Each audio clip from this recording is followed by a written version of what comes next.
Middle east में चल रहे संघर्षों और कई अन्य वजहों से वैश्विक व्यापार इन दिनों चर्चा में चल रहा है। जहां तक भारत की बात है तो भारत भी बदलते परिवेश में अपने निर्यात को आगे बढ़ाने के मद्देनजर लगातार कोशिश कर रहा है। नए बाजार ढूंढे जा रहे हैं और निर्यात की जाने वाली वस्तुओं की गुणवत्ता पर भी लगातार काम किया जा रहा है। इस तरह भारत ने वर्तमान में अपने निर्यात को दुनिया के नए बाजारों तक पहुंचाने के लिए बहुआयामी रणनीति बनाई है। अब इसी बीच संसद के मॉनसून सत्र में लोकसभा में वाणिज्य एवं उद्योग राज्य मंत्री जितिन प्रसाद ने इस बारे में जानकारी दी। उन्होंने संसद को बताया कि सरकार फ्री ट्रेड एग्रीमेंटों का दायरा बढ़ाने, क्रॉस बॉर्डर ई कॉमर्स को आसान बनाने और जिला आधारित निर्यात को बढ़ावा देने जैसे कई कदम उठा रही है। सरकार का उद्देश्य भारतीय उद्योग, किसानों, एमएसएमई, स्टार्टअप, कारीगरों और छोटे निर्यातकों को वैश्विक बाजारों तक बेहतर पहुंच दिलाना है। इस तरह सरकार ने संसद में जानकारी दी है कि देश लगातार नए एफटीएज, समग्र आर्थिक साझेदारी, सहयोग आधारित समझौते यानी सीईपीए और सीईसीए पर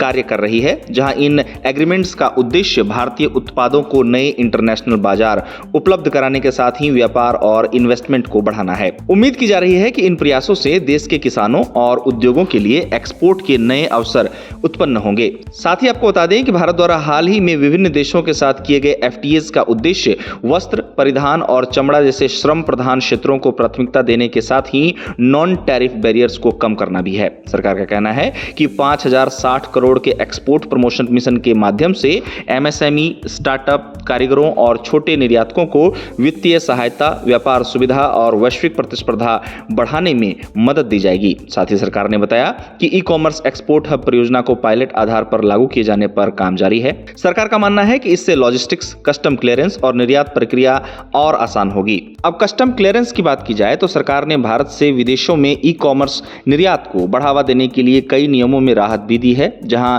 10 लाख तक के निर्यात के लिए एक्सपोर्ट रिकंसिलिएशन नियम सरल किए गए हैं। वहीं कुरियर निर्यात पर कंसाइनमेंट मूल्य सीमा समाप्त कर दी गई है। साथ ही विदेशों से लौटे या फिर अस्वीकृत सामान के पुनः आयात की प्रक्रिया आसान बनाई गई है। गौरतलब है कि भारत निर्यात के क्षेत्र में लगातार आगे बढ़ रहा है। भारत से हाल ही में इंग्लैंड, यूरोपीय यूनियन, न्यूजीलैंड, ऑस्ट्रेलिया के साथ ही दुनिया के कई देशों ने मुक्त व्यापार समझौते किए हैं। यह दिखाता है कि भारत के साथ दुनिया व्यापार करने को उत्सुक है और इसका सबसे बड़ा कारण यह है कि भारत इस समय दुनिया की सबसे तेजी से उभरती हुई अर्थव्यवस्था है। अब भारत द्वारा हाल ही में दुनिया के कई देशों के साथ हुए मुक्त व्यापार समझौते यानी एफटीएस को लेकर एपिडा का मानना है कि आगामी मुक्त व्यापार समझौते भारत के कृषि निर्यात, कृषि स्टार्टअप और किसान उत्पादक संगठनों को आगे बढ़ाने में अपनी अहम भूमिका निभाएंगे। आपको बता दें कि हाल ही में एपिडा के अध्यक्ष आईएएस अभिषेक देव ने एक इंटरव्यू में भारत और दुनिया के अन्य देशों के बीच हुए मुक्त व्यापार समझौते यानी एफटीएस पर अपनी बात रखी, जिसमें उन्होंने इस दौरान ब्रिटेन और यूरोपीय संघ के साथ संपन्न हुए एफटीए को भारतीय कृषि निर्यातकों के लिए गेम चेंजर साबित हो सकने वाला बताया और कहा कि इन समझौतों से भारतीय निर्यातकों को ब्रिटेन और यूरोपीय बाजारों में प्रतिस्पर्धी देशों के समान अवसर प्राप्त होंगे। उनका कहना है कि शुल्क दरों में रियायत मिलने से विशेष रूप से प्रोसेस्ड फूड प्रोडक्ट्स के निर्यात को लाभ होगा। साथ ही बताया गया कि एपिडा के क्षेत्रीय कार्यालय एक्सपोर्टर्स को रूल्स ऑफ ओरिजिन संबंधी प्रोविजंस की जानकारी दे रहे हैं ताकि वे एफटीए के लाभों का पूरा उपयोग कर सकें। आपको बता दें कि भारत दुनिया की तेजी से उभरती हुई अर्थव्यवस्थाओं में से एक है और किसी भी देश के निर्यात का पता इस बात से चलता है कि विभिन्न सेक्टर्स में उसका निर्यात दुनिया में कैसा है और इससे कितनी कमाई हो रही है।